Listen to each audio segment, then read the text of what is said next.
So to build your solid financial foundation, these are the investment that we recommend. Ito po yung mga nire-recommend po namin na investment. Ito po. Una, yung level 1 investment na nire-recommend po namin, yung Kaiser. Bakit yung Kaiser? Okay, kasi po ito ay 3-in-1. Meron na siyang healthcare, meron na siyang life insurance, at the same time, meron na rin po siyang investment.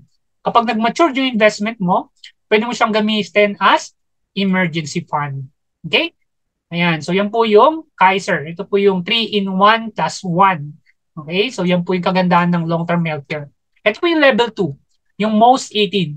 Kung gusto po natin ng higher coverage of insurance, so, excuse me, we recommend most 18. This is a 2-in-1 plus 1 saving plan. Okay? Meron siyang income protection, meron siyang investment na pwede mong i-withdraw anytime, okay, para po pwede mo siyang gamitin as emergency fund.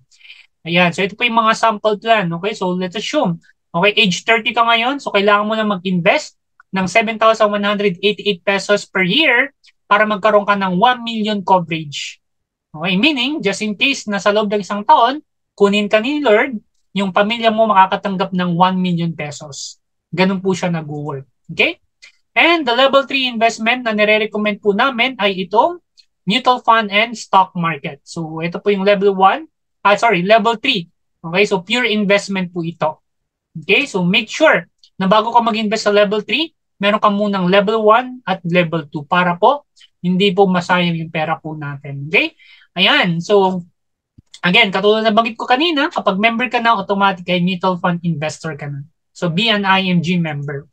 Ayan, so be an IMG member now and start enjoying your benefits.